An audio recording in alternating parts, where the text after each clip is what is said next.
T20 world cup నుంచి బంగ్లా out. ఈ పరిణామంతో Bangladesh cricket board ఎంత నష్టపోతుందో తెలుసా? టీ20 వరల్డ్ కప్ ముందు బంగ్లాదేశ్ క్రికెట్ బోర్డు కీలక నిర్ణయం తీసుకుంది.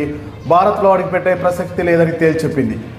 భద్రతాపరమైన సమస్యలు చూపిస్తూ తమ మ్యాచ్లు ఇండియా నుండి శ్రీలంకకు మార్చాలని బీసీబీ ఐసీసీని కోరింది. కానీ బీసీబీ కోరికను ఐసీసీ తిరస్కరించింది. టీ20 వరల్డ్ కప్కు ముందు బంగ్లాదేశ్ క్రికెట్ బోర్డు కీలక నిర్ణయం తీసుకుంది. భారత్లో అడుగుపెట్టే ప్రసక్తి లేదని తేల్చెప్పింది. భద్రతాపరమైన సమస్యలు చూపిస్తూ తమ మ్యాచ్లను ఇండియా నుంచి శ్రీలంకకు మార్చాలని బీసీబీ ఐసీసీని కోరింది. అయితే టీ20 ప్రపంచ కప్ షెడ్యూల్లో ఎలాంటి మార్పులు చేయబోమని ఐసీసీ తేల్చెప్పింది. ఈ క్రమంలోనే బీసీబీ టీ20 వరల్డ్ కప్ నుంచి తప్పుకుంటున్నట్లు ప్రకటన చేసింది. దీనివల్ల బంగ్లాదేశ్ స్థానంలో స్కాట్లాండ్ జట్టుకు ఆడే అవకాశం దక్కుతుందని తెలుస్తుంది. ఈ మెగా టోర్నీ నుంచి తప్పుకున్న బీసీబీకి భారీ ఆర్థిక ఎదురుదెబ్బ తగులుతుందని చెప్పొచ్చు.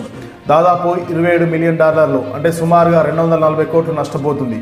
ఇది బంగ్లాదేశ్ క్రికెట్ బోర్డు వార్షిక ఆదాయంలో 60% సమానం. బ్రాడ్కాస్టింగ్, స్పాన్సర్షిప్ రూపంలో వచ్చే ఆదాయాన్ని ఆ దేశం పూర్తిగా కోల్పోనుంది. దీంతో టీ20 వరల్డ్ కప్ నుంచి బంగ్లాదేశ్ నిష్క్రమించడంతో బంగ్లాదేశ్ క్రికెట్ బోర్డుకు భారీ ఆర్థిక దెబ్బ అని చెప్పుకోవచ్చు. అయితే బంగ్లాదేశ్ నిష్క్రమించడంతో తదుపరి స్థానంలో స్కాట్లాండ్ను ఎంపిక చేసే అవకాశం ఉంది. ఇదంతా తెలిసినా కూడా బీసీసీ ఈ నిర్ణయం తీసుకుంది.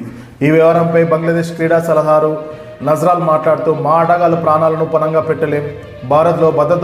భారత్లో భద్రతపై ఐసీసీ ఇచ్చిన హామీ మాకు సంతృప్తినివ్వలేదు. ఇది కేవలం క్రికెట్ బోర్డు నిర్ణయం కాదు, ప్రభుత్వం తీసుకున్న నిర్ణయమని తేల్చి చెప్పారు. తాము ఇంకా ఆశలు వదులుకోలేదని, ఐసీసీ తమ విన్నపాన్ని మళ్లీ పరిశీలించి శ్రీలంకలో మ్యాచ్ నిర్వహిస్తుందని ఆశిస్తున్నట్లు ఆయన మీడియాకు తెలిపారు. ఫిబ్రవరి 7 నుంచి ప్రారంభమయ్యే టోర్నమెంట్ కోసం జట్టు ర్యాంకింగ్స్ ఆధారంగా తదుపరి స్థానంలో స్కాట్లాండ్ ఉంది. దీంతో బంగ్లాదేశ్ నిష్క్రమించడంతో ఆ స్థానంలోకి స్కాట్లాండ్ రానుందని సమాచారం. టీ20 ప్రపంచ కప్ షెడ్యూల్ ప్రకారం బంగ్లాదేశ్ జట్టు ఇండియాలో 4 మ్యాచ్లు ఆడాల్సి ఉంది. ఇందులో 3 కోల్కతాలో, 1 ముంబైలో మ్యాచ్ ఆడనుంది. అంటే షెడ్యూల్ ప్రకారం కోల్కతాలో 3 మ్యాచ్లు, 1 ముంబైలో ఆడాల్సి ఉంది. అయితే బంగ్లాదేశ్ ఆటగాడు ఫేసర్ ముస్తఫిజుర్ రెహమాన్ను బీసీసీ సూచనల మేరకు ఐపీఎల్ నుండి తొలగించిన తర్వాత బంగ్లాదేశ్ భద్రతాపరమైన ఆందోళనను వ్యక్తం చేసింది.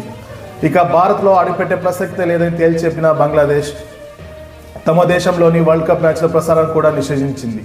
సాధారణంగా ఏ దేశమైన టోర్నీలో లేకపోయినా క్రికెట్ క్రేజీ దృష్ట్యా ప్రసార హక్కుల ద్వారా ఆదాయం పొందుతుంది. కానీ బంగ్లాదేశ్ మాత్రం ఇలాంటి నిర్ణయం తీసుకుంది. ప్రసారాలను బ్యాన్ చేయడం వల్ల స్పాన్సర్షిప్ ద్వారా వచ్చే ఆదాయం కూడా ఆ దేశానికి, ఆ క్రికెట్ బోర్డుకు 0 అయిపోతుంది. అంటే ప్రసార మాధ్యమాల ద్వారా వచ్చే ఆదాయం కూడా బంగ్లాదేశ్ క్రికెట్ బోర్డు కోల్పోనుంది.